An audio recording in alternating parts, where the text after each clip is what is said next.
what you know Oando for is the impact we've had on education, which has been the primary concentration of our corporate social responsibility through the Oando Foundation. The essence of our work was to strengthen the younger ones. The first corporate social responsibility activity of the Oando Foundation was actually building a primary school in Daura in the early 90s. And that primary school happened to be the school where President Buhari went to. Then I'd never met him. It started off by being a vehicle through which schools could be rehabilitated. The important aspect of the whole enterprise are the human beings that work in the company. Because if you have the human beings rightly tuned, they can do anything for you. Our success or failure starts with us. And that's one thing I'm happy we're doing. We're putting efforts behind that. By the year 2050, we will be consuming a lot of energy. Companies like Oando, I expect, will be at the forefront of providing that energy to the nation. The future of energy is what we've curated here. Nothing is impossible. Remember, this company was built from a very small company into an interest that attracted the largest trader in the world, Vitol.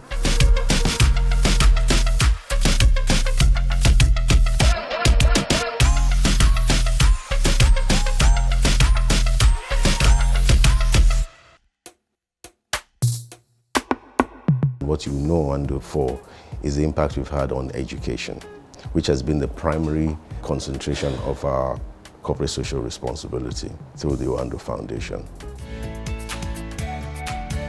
The foundation operates as an independent charity registered in 2011 to support the Nigerian government to achieve its universal basic education goal. Its long-term thrust is to advance capacity building and sustainable development. So Oando Foundation was set up in 2011 to help support the Nigerian government provide access to education. So our focus is on public primary schools. We currently have adopted 88 public primary schools across the country. We're in 23 states, so every geopolitical zone. We started with an initiative where we were a holistic model where it wasn't just renovations or infrastructural development. It included teacher training, ICT centers, awarding of scholarships to best performing pupils to continue their education. As a foundation set up over a decade ago, when we started, the essence of our work was to strengthen the younger ones. The foundation is always key. Foundational learning is the mother of all lifelong learning. So if a child has a solid foundation, the chances of that child building forward is higher, and that's why we chose foundational learning or basic education. The first corporate social responsibility activity of the Oando Foundation was actually rebuilding a primary school in Daura in the early 90s. And that primary school happened to be the school where President Buhari went to. Then I'd never met him. Oh, the Oando Foundation projects are important for the future because it helps give every child access to education. We advocate for every child having access to education regardless of your social background. Given the current economic situation, you would find that a lot of children are out of school because their parents can't afford to send them to school. So it's important to get the public schools up to the desirable standard so that these children can have the kind of quality education they deserve.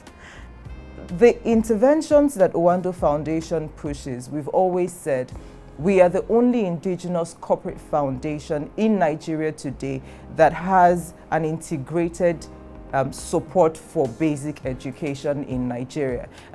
And when I did eventually meet President Buhari, the first point he said was, I see an Oando brand signboard. And when I first saw it many years ago, I thought my primary school was about to become a petrol station.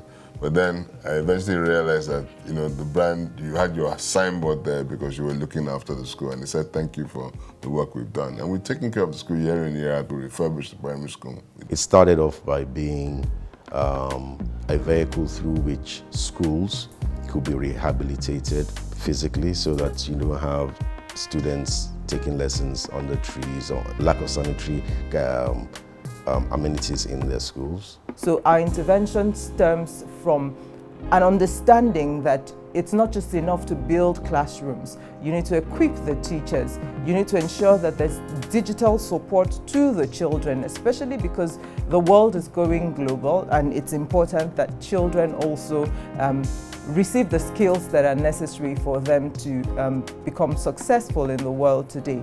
Wherever brand we were in, whatever primary school that was located next to us, we adopted. We have had an extensive adopted school program, a social program. And then after a while, we moved on from that to now going to investing in the teachers.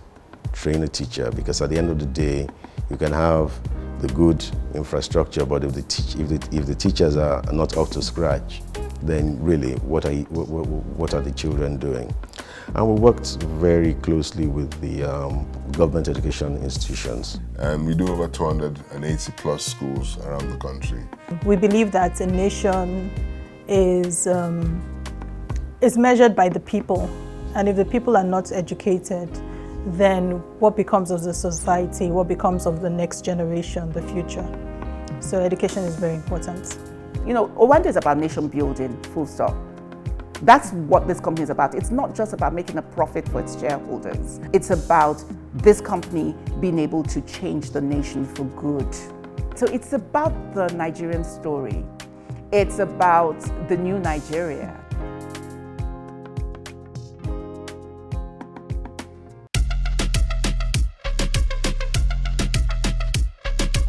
The important aspect of the whole enterprise are the human beings that work in the company.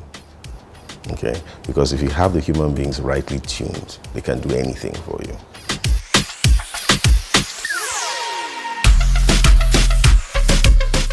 The success is not a mistake.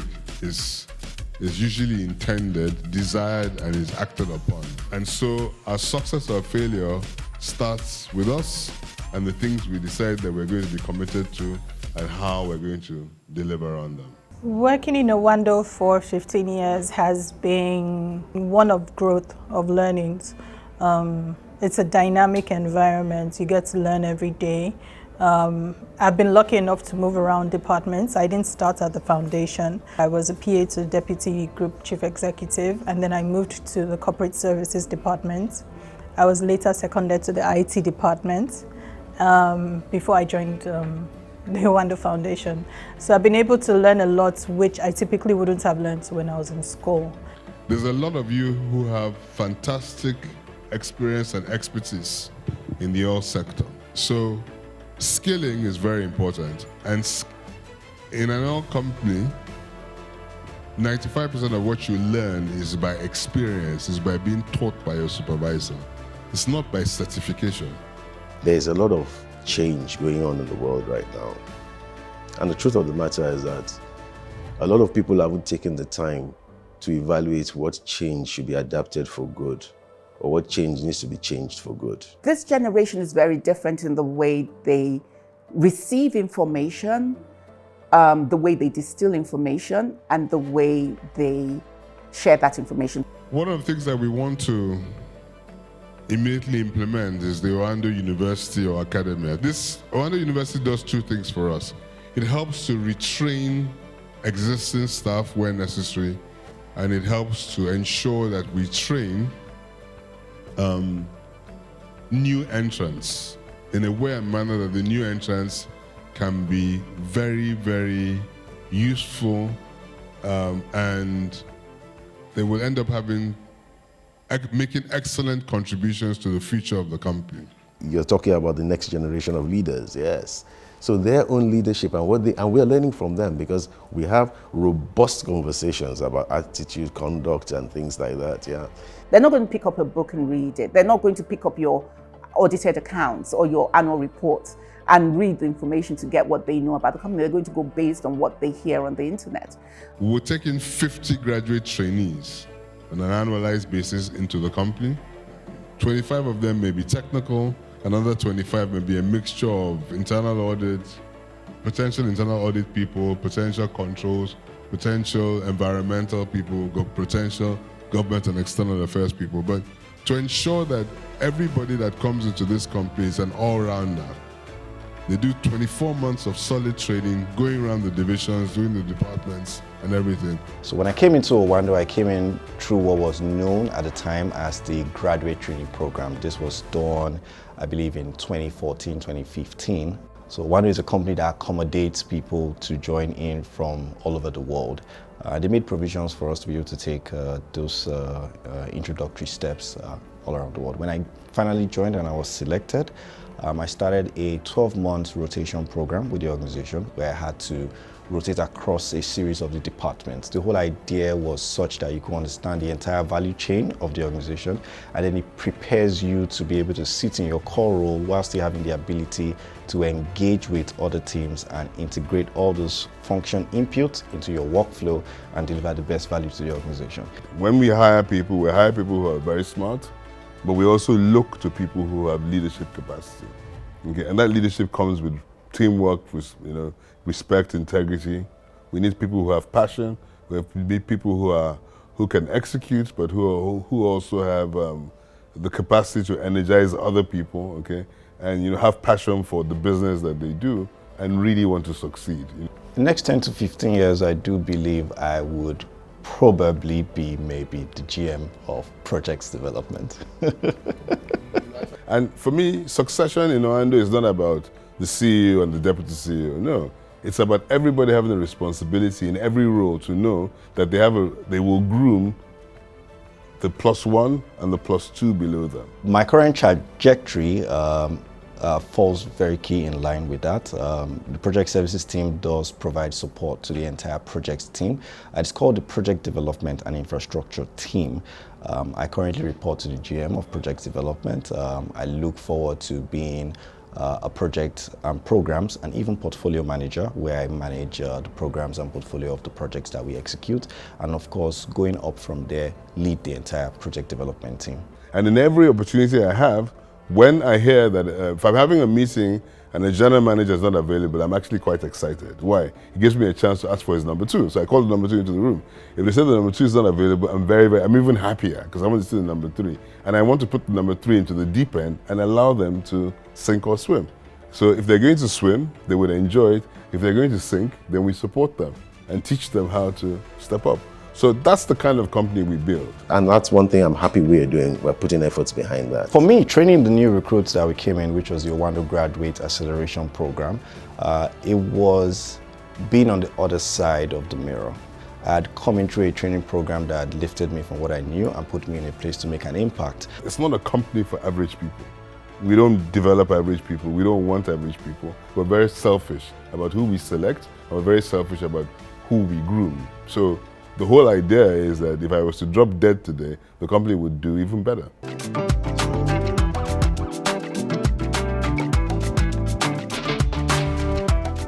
30 years, we've never asked somebody to leave a job because we can't pay the salary. And our payroll has never been late by 24 hours. I have never ever had a situation where the payroll was late.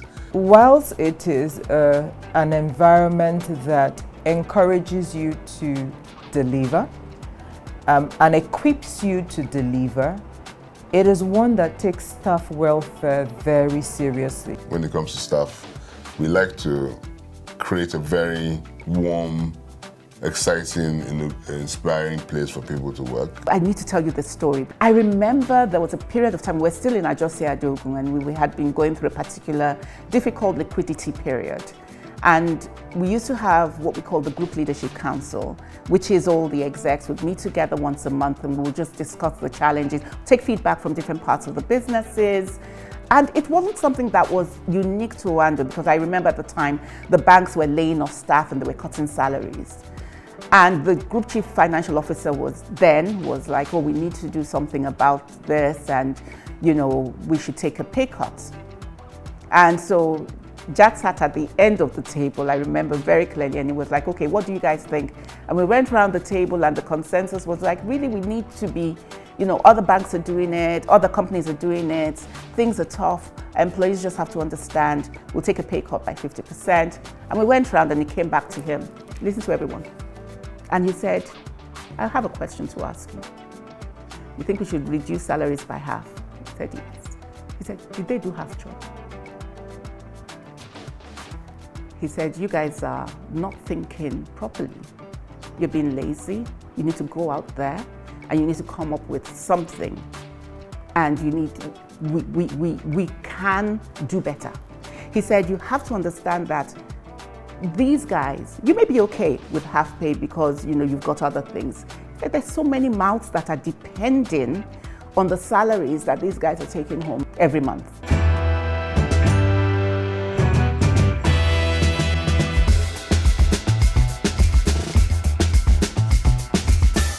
Africa is 3% of global emissions, okay? It's 20% of global population, but only 3% of global emissions. So we are victims of global warming and not the cause of global warming. So as we transit, the West has to reduce their contribution to emissions and allow, okay, this developing continent to increase its emissions.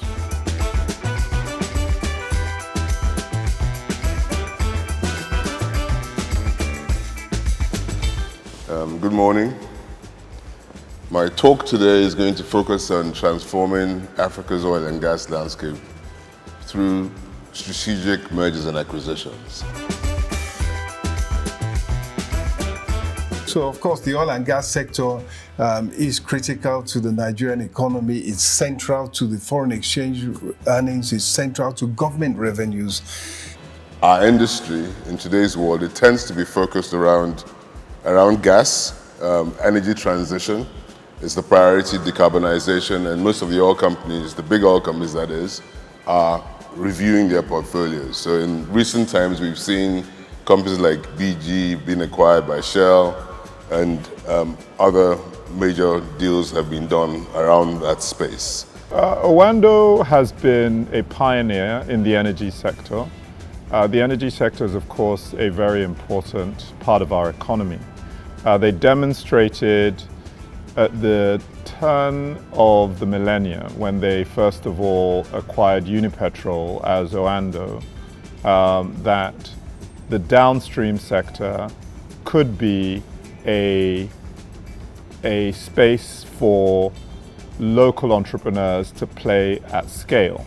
In this day of talk of energy transition, climate action, net zero goals to try and limit global warming, fossil fuels are seen as a major culprit. And it's up to the indigenous companies to take advantage of this hiatus and make moves towards being able to develop this. There will be diversification into gas and renewables. Indigenous companies are already doing most of this as well too.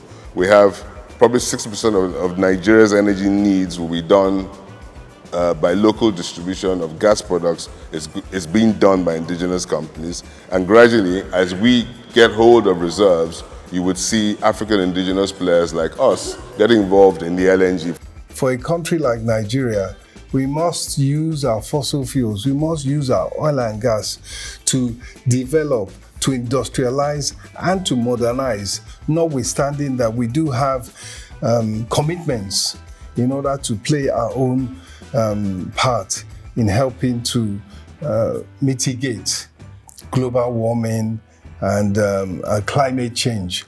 What we have as a nation, as a continent, is abundance of natural energy in form of hydro and thermal energy, but we also have a very large amount of gas. And gas is a transitional fuel, and that gas must be exploited to provide power for homes and power and the load to carry the industrialization of a continent to provide goods and services, which the West have taken for granted for this blossoming population. You know, we know by the year 2050 we're going to be one of the top 3 most populous countries in the world, and we will be consuming a lot of energy.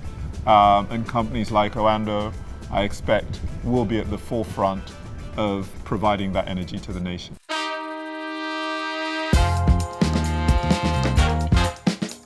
Well, in terms of the evolution of energy, we have always prided ourselves, and from day one, when we used to vision as to what we wanted to be, we resolved that we wanted to be an energy solutions provider. So we weren't limited to forms of energy, but we knew we wanted to power things, right? So the future of energy is what we've curated here. As you know, we have Oando Clean Energy, which was set up in 2021 as a vehicle to drive our net zero ambitions as a country.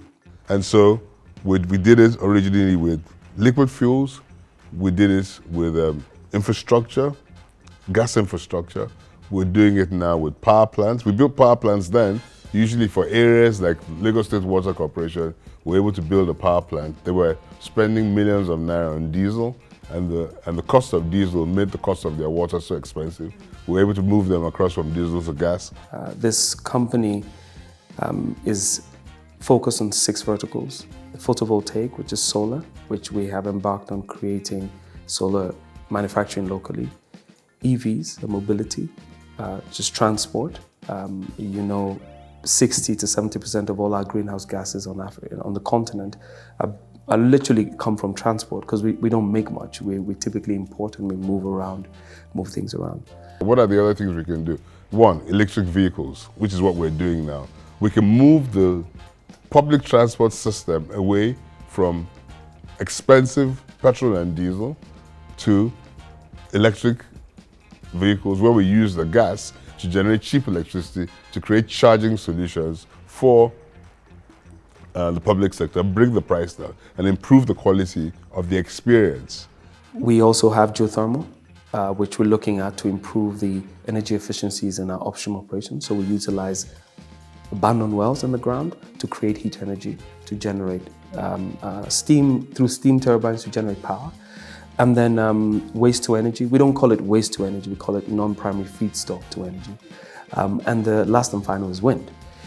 We've got these verticals, and in all of these verticals we have made significant progress, not just in the feasibility, engagement and MOUs, but commitment to projects. We already have buses, electric buses in the country. We've done a pilot scheme. Next year we'll be bringing 50 buses into Lagos to do a further pilot scheme, and we expect to be able to deploy into the country, okay, over the next 5 years. So there's so many things which we can do, and we're very active in looking at the whole chain as opposed to focusing our energy on one part of the chain.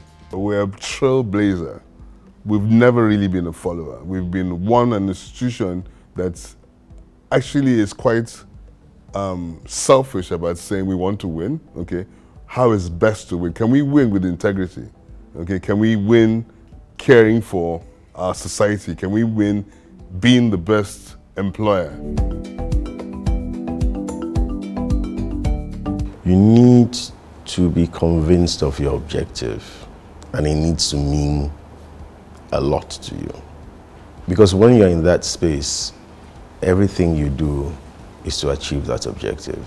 Oando has been one of those companies that hasn't waited for things to happen, but has really sought to write its own future and determine its own fate.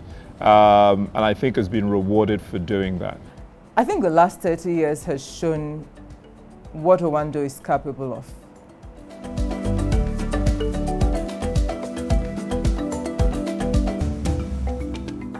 The future of Oando will continue to exist for another 30 years. And I have seen so much growth from the time I've been here. And it can only get better. They've been very successful. They should stay humble with it, but they should also keep driving to build the company as you help build the economy, because to get to $4 billion and to get to 30 years, those are critical instances, yardsticks, and signals of your staying power and your sustainability.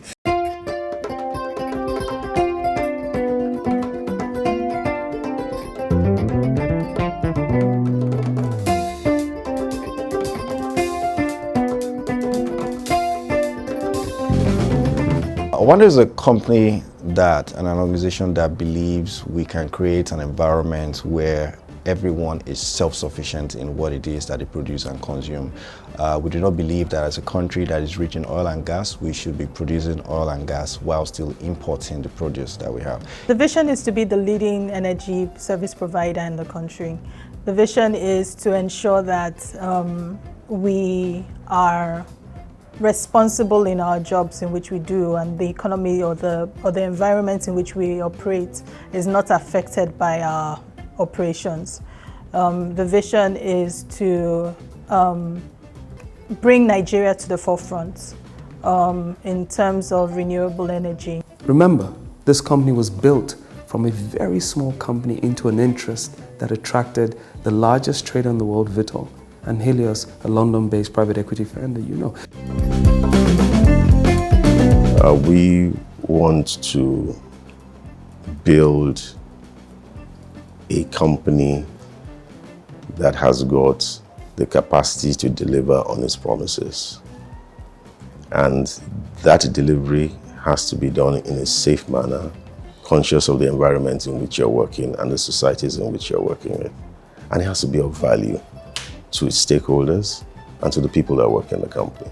Oando, I see in 100 years, is probably going to be the first large-scale, committed, structured, institutional energy company that will come out of Nigeria. I think it's going to be an inspiration for other companies to be formed. I think it's going to be a benchmark for quality, for excellence, for integrity. You know, I see a company that would be a beacon for hope for Africa. Will be a center of excellence, and one of those concentric circles I consistently speak about that will herald a place for Nigerians or Africans, not just as individual talents, but as collective successes.